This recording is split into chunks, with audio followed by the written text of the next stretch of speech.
It is Locked On Jazz for the 27th of July. Toronto Raptors, a player for Donovan Mitchell. Kind of interesting and ironic. We'll dig into that. Malik Beasley and Jared Butler. A deeper dive through some of the numbers on what they would bring to the Utah Jazz. Over-unders for the NBA, and John Hollinger with some brilliant insight on what might be happening in NBA player moves.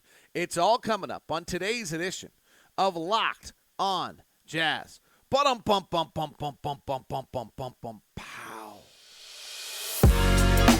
You are Locked On Jazz, your daily podcast on the Utah Jazz. Part of the Locked On Podcast Network, your team every day. How are you? I'm David Locke, radio voice of the Utah Jazz, Jazz NBA insider. This is Locked On Jazz, your daily podcast on the Utah Jazz, giving you insight, expertise, geeky numbers, and hopefully making it way better to be a Jazz fan each and every day. Thanks so much for tuning in and making Locked On Jazz your first listen of the day. We are free and available on all podcast apps, as well as on YouTube. And thanks to all of you who have given us a 5-star review. If you haven't, we greatly appreciate it. Or a thumbs up on YouTube. And all those who are part of the YouTube community and conversations, it's great to watch and see all of you interacting and to know the show brings that to everyone. So the latest rumor on Donovan Mitchell is the Toronto Raptors. What's ironic to me about the Toronto Raptors is the Raptors were really the team to me where the Jazz were going to make a trade that would have given them a chance to improve, not to start this rebuild process. The whole entire offseason, I had really looked at the Raptors as that's where you move Rudy Gobert and you come up with like an OG Anunoby or something, and you try to rebuild the Jazz franchise around something other than Rudy. If you're set on trading Rudy, or if you're going to trade Donovan, you trade Donovan to Toronto and you keep Rudy. So it's not surprising that Toronto's name kind of keeps picking up here, in the sense that I do feel like Toronto's kind of not quite there yet with their roster, and there is going to be some pressure we talked about yesterday on the show. Those teams who eventually are going to get into the pressure cooker and have to try to make a move of some sort, and I think Toronto is probably one of those teams that ends up in that circumstance. The trade gets really interesting if you're doing something with Toronto, because when we first talked about it, it was always OG Anunoby or Gary Trent, and you're trying to then build those two around Donovan or Rudy and move forward. The thing about what the Jazz, if they trade Donovan, it seemingly are on the verge of, is this entire rebuild. You're tearing it pretty much all the way down. And I get a bunch of trade packages from people with email, and I think there's something you have to understand. Danny Ainge with the Celtics did something really that's unprecedented. He traded with Brooklyn. He got those 2 number 3 picks in Jason Tatum and Jaylen Brown. One of them was number 1. They traded number 3. And he was able to use those picks to rebuild an entire franchise. That's not the model. That was incredible. That was overwhelming, but that's not the model. The model we're playing with here is what we're seeing Oklahoma City do, what we're seeing Houston do, and that is you're going to acquire a bunch of draft picks from other teams, as the Jazz just did with Minnesota, as they seemingly are going to do with the Donovan Mitchell trade if they make that trade, and you're taking those picks. Those picks are going to be picks that you aggregate, add into packages to go get another player, or picks that you're going to use to fill out your roster. But what you're really trying to do is what the process was, which is get enough shots at a superstar player, Luka Doncic, someone of that nature, who's going to change your franchise. And the only way to do that is to lose yourself, is to put yourself in that position that Oklahoma City and Houston have done recently. And so now Houston has drafted Chet Holmgren and Josh Giddey, and we'll see whether those guys are enough. Houston's drafted Jalen Green and Jabari Smith, and we'll see whether those guys are enough. But the fact is, to get your top 5 pick, really your top 3 is what you want, pick, you're going to have to do that yourself. So where we used to be talking, why that is relevant, is when we used to be talking to Toronto and saying, hey, OG Anunoby, Gary Trent, I don't know that we're actually in a position right now where you're trying to bring in 2 quality NBA starters who are pushing you forward. Because if you make this deal, I would assume that you're probably moving Bojan Bogdanovic and Rudy Gobert, and Mike Conley, and possibly some others at some point here.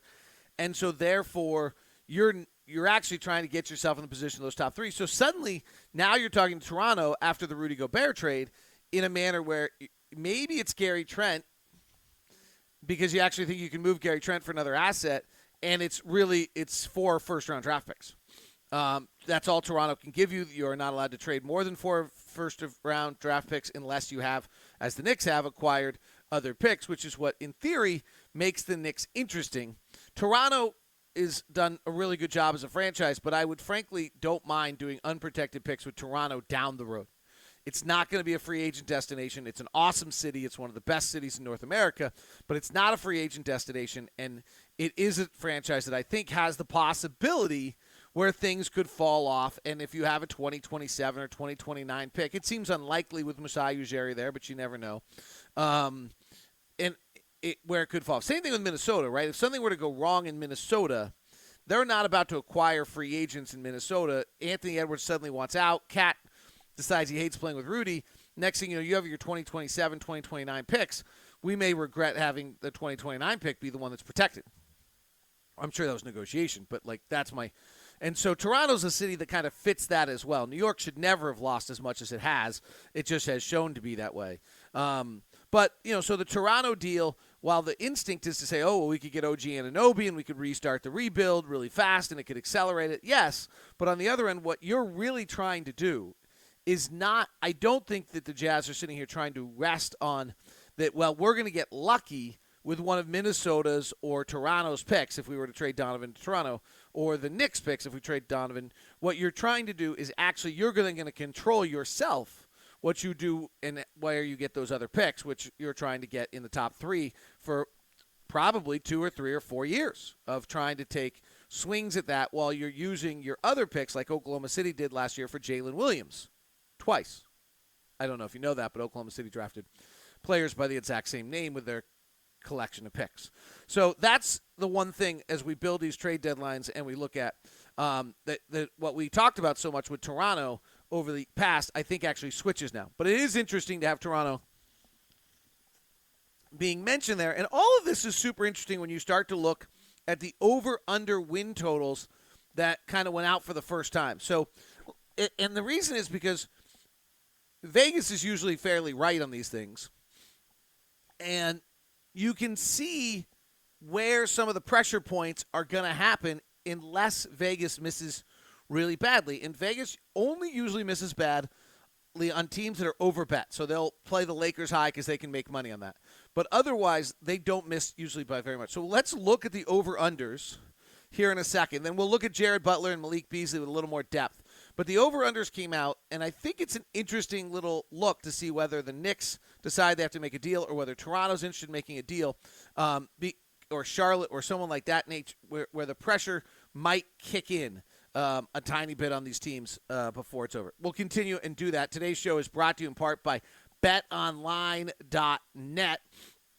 BetOnline, the home for all of your betting needs. They've got all the Major League Baseball games that are going on for you as well. I'm looking over here at the latest lines for those of you who are watching on YouTube. I always like to look at the one on BetOnline that's got the pitcher's duel of the day and the offensive game of the day. The pitcher's duel over-under set at 7 is the Houston Astros and the Oakland A's. It's Javier against Irvin, and they have that one over-under at 7. They also have the San Diego Padres and the Detroit Tigers set at 7. That might be due to feudal bats. Who knows? See, unless the Padres go get Soto.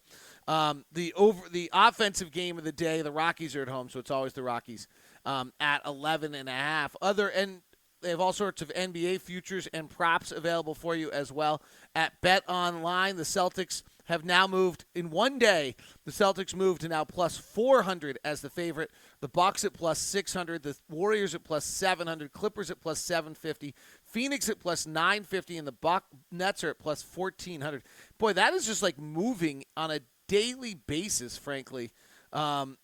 going on. Kind of interesting to see. And they still have all the rookie lines out. Chet Holmgren, Jabari Smith, Jaden Ivey, Keegan Murray, Paulo Banchero. They have as an over-under at 17.5 points a game. It's all at Bet Online. Did you take advantage of the cookie dough puff yet over at Built? They are out. The cookie dough chunk puffs. They're great. I've had them. They literally have 3 little pieces of cookie dough sitting there and then somehow have the most incredible macros. That is what makes the Built Bar that great, because it's hard to tell whether it's a protein bar or whether it's a candy bar. 160 calories, 15 grams of protein, and 8 grams of sugar, all in your Built Bar cookie dough chunk. It is just remarkable. While you're at it, you might want to get the brownie batter chunk puff as well. All available at Built. Use the promo code LOCKED15. All right, let's look at the over-unders. Well, let's see where David put the over-unders would be the first thing we have to do. This is disappointing. I think I'm always so well organized, and then I wonder whether or not I just covered it up. I'll have to look here in a second because I have my Malik Beasley thing all the way pulled up, but I will have to find the over-unders for you here in just one second. As it was, they're out, and what I think's interesting here about these over-unders are if, in fact, the NBA, everyone's right on this, then what you have taking place is you have some really interesting pressure points that are coming up because of the fact that there are teams like the Knicks and the Toronto Raptors who are at a level in which, you probably are. You're not going to be able – they're not going to have the success they're expecting to have early in the season. And so then all of a sudden there's a huge pressure cooker on whether or not they make the play, have to make a move or not. And that to me is kind of the area where I think the Jazz might be waiting a little bit to see whether or not whether they can make some progress in some of these deals. Let me see if I can find it. I actually apologize. I had it up, I thought, in one of my windows, all prepared for the show, and can't seem to find it. So now I'm kind of scrambling to see if it's there, and it's not where I thought I could find it again this morning. So apologize for that. Let me see if I can quickly find the NBA over-unders. It was on the lines, and we were off the board, by the way, which is kind of the interesting one. Is that they have us and they have the Knicks and they have a bunch of people off the board for this year coming up, and so that makes it a little funky because we don't have, we're not going to have. So here it is. The Celtics are have the best record in the NBA at 55.5. But let's walk through these. Apologize for that. Thank you for sticking with me. So Celtics are 1 at 55.5. Bucks are 2 at 51.5. Okay, then there's a bunch of Western Conference teams. So the West is dominant again, according to this. Philadelphia's at 50.5. Miami's at 49.5. So, all right, Miami, that's a pretty big drop. Does that force them to try to get into something? They're obviously trying to get in Durant. Hawks are 47.5. The Raptors are 6th at 44.5 on the win total. The Bulls are in the play-in game at 42.5. If the Bulls are in the play-in game after all they did last year and the way they started, there's a huge pressure cooker for them to make a deal. If I had to make a guess right now, if the Jazz wait this out, that's the team I would watch. 8 is Cleveland at 42.5. And Charlotte is 9 at 35.5. And the Knicks fit in there somewhere, but they're off the board. Right? The Knicks and the Jazz and the Nets and the Lakers are not in there somewhere. So as I actually walk through that, we don't know what happens with the Nets. But if the Nets bring everybody back, then you have the Celtics at 1, the Bucks at 2. You probably have Philly at 3, Miami at 4, and the Nets at 5. Hawks get to 6. Now all of a sudden, Toronto's in a playing game. Okay, well if the Nets don't do this thing, if Toronto's in a playing game, then they've got to do something. As nice as they love Pascal Siakam and OG Anunoby and Fred VanVleet and all these young players they've developed and the amazing work that Masai Ujiri's done, if they're at 44.5, they got to do something. And if the Bucks are suddenly at 8 at 42.5, and the Knicks are at 9 and the Hornets are at 10, that's going to be a pressure cooker moment. And those are the things that Danny Ainge is waiting for. So, they don't want to give up this. I don't want to give up that. Right. But the Knicks don't want to get in the playing game. And nor do the Raptors. And nor do the Bulls. And when you're at that level, you're suddenly going to have to give up another pick. In the West, by the way, Clippers and Suns are 1-2, just to share. Nuggets are 3. Warriors are 4 at 50.5, tied with the Memphis Grizzlies as well. Minnesota comes in at 6 at 49.5. Dallas is at 7 at 47.5 in a play-in game with Luka Doncic. Clippers 1, Suns 2, Nuggets 3, Warriors 4, Grizzlies 5, Timberwolves 6, Dallas 7, Pelicans 8. Boy, those are some good teams. And this is obviously where, the Jazz have seemingly, if they trade Donovan, have made the decision that this was just too much, right? That just to try to break through that was probably too much. Following the Pelicans is Portland at 40.5. Again, Lakers are off the board. Jazz are off the board. And then Kings all the way down at 32.5, which for all their moves would be disappointing. If you're trying to get in the lowest end of the league, if the Jazz are literally trying to be bottom 3, it looks like you're going to have to get below 25 wins. They have the Spurs at 23.5, the Thunder at 25.5, and the Pacers at 25.5. So kind of an interesting thing. And I think what that does when you look at that is it gives you some kind of understanding of where if I'm the Jazz, I'm certainly looking at that. Like, where are the pressure points? Where do those pressure points kind of kick in and impact teams and make them get forced to have to make moves in this process? The other one, and this is really geeky. It's probably the most important thing we're going to talk about today, but it's so geeky that I'm going to try to keep it simple. But I've talked about this a lot, is where the salary cap is going and how it impacts us. So on one level, we talked about Rudy Gobert's, massive contract. And I never thought it would be that massive in the sense that the $40 million contract in 2026-27 is likely to be the $25 million contract of today. So the NBA has a new TV deal. All expectations are it's going to be mammoth. Watch the NFL Sunday ticket deal as it's being done right now if you're interested in this stuff. It's a precursor because right now that is a fight between Amazon, Apple, and Google on who gets NFL Sunday ticket. And they then show they can get NFL Sunday ticket and get the viewership. Then they go bid for the NBA, and suddenly the NBA is not a battle of TNT and ESPN anymore. It is going to be a battle of Google, Amazon, and in that world instead to see who picks up. And maybe Disney's going to use it for ESPN Plus, and it becomes incredibly valuable for these. So the feeling is that there's going to be a 50 to 60% increase in the cap over the next decade. It's going to be a $200 million cap. It's going to be a $70 million max player. It's going to be, $20 million is the average salary in the NBA. That's where we're heading. Now, as you cringe and oh my gosh, I can't believe it. Remember that this is all set based on revenue. 51-49. The owners get 51 and the players get 49. So as the revenue goes up, everybody wins, and this continues. What this means that is super interesting that John Hollinger wrote a really long piece in The Athletic about that really only John Hollinger could write is that there are a bunch of players in the NBA who are going to become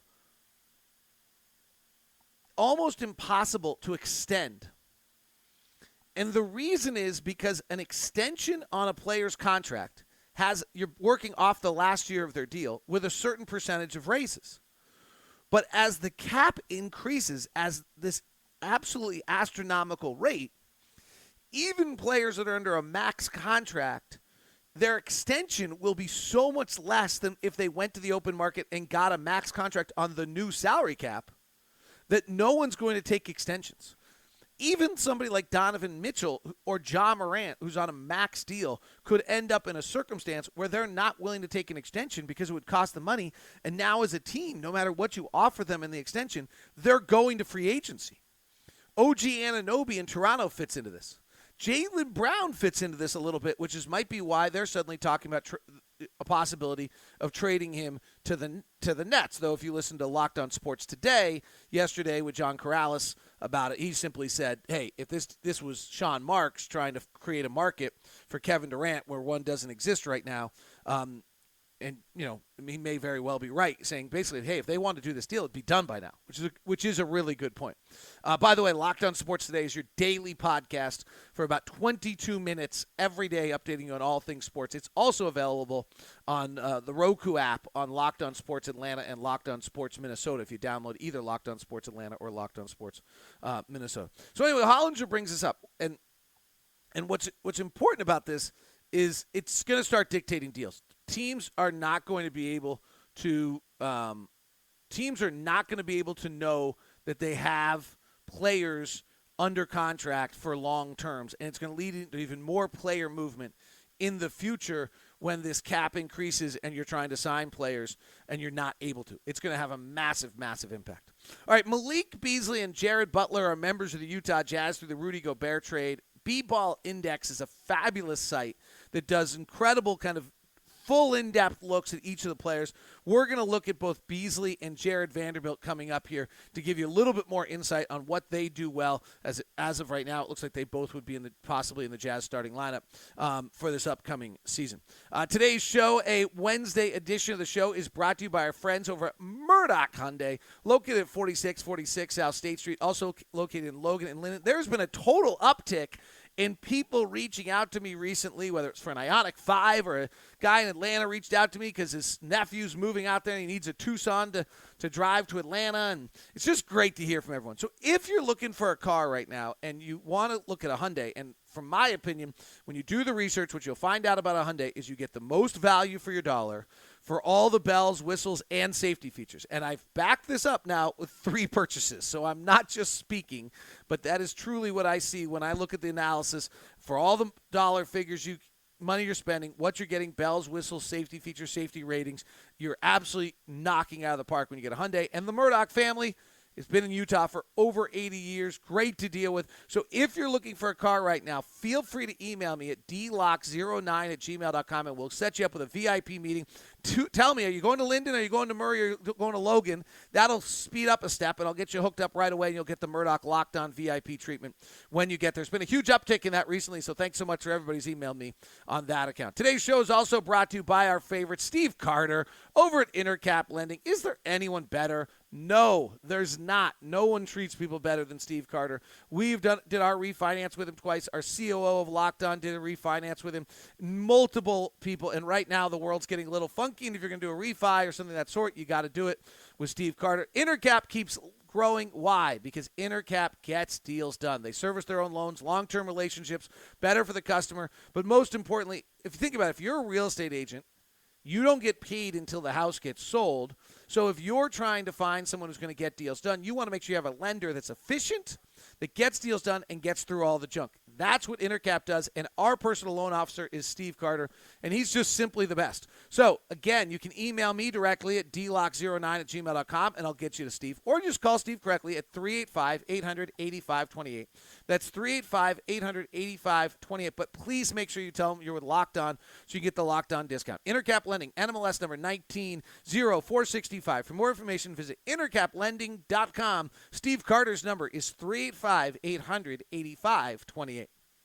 Thanks so much for making Locked On your first listen every day. Locked On NBA Big Board is there for you, getting you ready for the upcoming NBA draft, or the NFL season is right around the corner as well. Did you catch the NFL Top 50? That was super fun. Brought to you by Bet Online over at Locked On NFL. Who is the player that impacts the betting line the most? We're going to do the same thing for the NBA coming up here shortly. All right, let's look at our and really tip of the hat to B-Ball Index. It's a kind of a growing site. Not enough people probably use. Let's look at Malik Beasley off his last year, and the way they do it is they break this up into a bunch of different categories. And kind of his offensive archetype, his defensive role, his talent areas, and so we'll run through him. He is a movement shooter, they say, and his defensive role is low activity. That's not the greatest thing we've ever read. His top talent areas are perimeter shooting, playmaking, defensive rebound, and off-ball movement. Let's walk through it. His usage rate and touches per game were kind of mid-level, 54th percentile for his position. Scoring per possessions was 59th percentile. He was not particularly ball dominant in any way. I love that stat. Like, gives you a really good idea of how you're going to form your team. They do a bunch of really creative things here at B-Ball Index. If you're not subscribed and you're a big NBA fan, I would give them the plug. Over there. So his total offensive load was in the 59th percentile. So if you suddenly brought him off our bench with Jordan Clarkson, it wouldn't be overbearing two super high level guys. His perimeter shooting's good. 3-point shooting was a B+. Pull up 3-point shooting a B, catch and shoot a B, above the break B+, and he did not play on a space floor. His openness rating was an F. Again, another super good contextual stat by B-Ball Index. Percentage of 3-point attempts open was only 12%, which is classified as an F. And so he did not get a great deal of open, shots out of Minnesota's system last year. He is a predominantly catch and shoot player. 81% of his threes were catch and shoot, and 67 of them were above the break 3-point shots, which is kind of, teams try to take away the corner. So he gets an overall perimeter shooting grade. He actually got an A by the time you put that together. So that's a real, Beasley's got a real movement. And I thought this was interesting, and I would have never known this. This is where I think this site's so good. His off-ball movement gets him, attack rate was an A-. His speed rating is low. His movement impact was actually low. His off the screen was an A. So his movement's coming where they set up a kind of a flare screen for him or something of that sort. But I never would have thought of him as a very much of a movement type player. I would think of him more of a spot up shooter. There is. Now, his obviously very little roll gravity, offensive rebounding, pretty non-existent, doesn't do much of that. This was a little, the other one would be shot creation and finishing, which I was kind of interested in on him in one-on-one. And it's just not Malik Beasley's game. And I was kind of wondering this, does he have another step? Like, he's played with D'Angelo and Anthony Edwards, and he was in Denver with Jamal Murray. Does he have where he could be more of a creator? It doesn't look like it. Total isolations for 75 possessions was super low. His effective field goal percentage on those was a little below average. His isolation turnover rate was good because he doesn't turn it over, but he also doesn't draw fouls. So it just doesn't seem like there's a lot going on in him from an isolation standpoint. From a finishing standpoint, not super great either. Adjusted drives per 75 possessions was a D+. Unassisted kind of shots was an F. Does pass out of the drive a little bit, but his overall, shot creation, getting to the rim was not a skill for Beasley. So you really have a spot-up shooter. His overall rim shot making and finishing talent, according to B-Ball Index, were both an F. But what's interesting is some of his playmaking was really good. So if he's driving and playing ISO, he's actually playing it to move it. His passing creation volume, which is in passing efficiency and passing versatility, weren't bad, and his overall playmaking was a B. So that was interesting there. The final one was rebounding. He is not a rebounder. He gets a C- on offensive rebounding and a C on defensive rebounding. And then defense wasn't great. Perimeter defense, his on-ball defense got himself a grading of a D. His pickpocketing grading was a D-. His passing lane defense was an F. His steals per 75 were a C+. And his deflections were in the 14th percentile, which got him an F. So he has not had a defensive impact as of yet. So that would be super interesting to see if he does. That's a real tribute to Will Hardy and the coaching staff if he starts to have that kind of impact. So what you really have, if you kind of look at his LeBron rating, another thing B-Ball Index does is take all the various advanced metrics grades. And, he's an A- offensive player, and he got an F for defense. But he got a B overall, which is, probably what Malik Beasley is. You're bringing him in to be an offensive shooter. He's kind of the shooting version of a Jordan Clarkson who's a driver. His overall Raptor grade was a B. His box plus minus was a C+.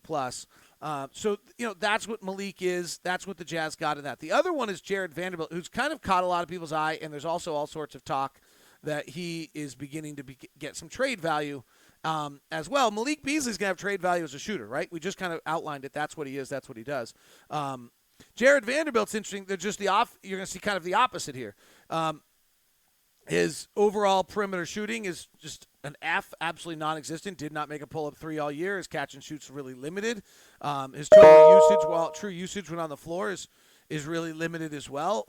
But his off-ball movements is amazing. He gets an A+ for movement attack. He gets an A for speed rating. He gets an A- for movement points. He gets an A for cut share. Like, that's what he does. Now, if he can be your big and roll to the basket, he played predominantly power forward. It doesn't seem like he's, slipping on a switch. He seemed to have some impact. But, vertical stretch to the rim the way Rudy did, I don't think you're going to get that out of him. He's a little smaller. Offensively, there's no isolation game here. His finishing is not particularly elite. His ball making actually doesn't come out as badly as you would think, but he's moving it most of the time. He gets it. Where he is incredible is his rebounding. I mean, offensive rebounding, he's just through the board. A's. Per 75 possessions, he's in the 93rd percentile. Overall per game, he's in the 97th percentile, so A. Contested offensive rebounds, which is a really interesting another stat there. He gets a B+. Putbacks, he gets an A-, 2.3 per 75 possessions, which is a lot. So really good stuff there. And then on the defensive rebounding, he's got an A- overall, an A in his per-game defensive rebounding, A+ in what they call crashing steal. Not great on contested, right? He's smaller, so if it starts to get into crowd, probably not going to be super.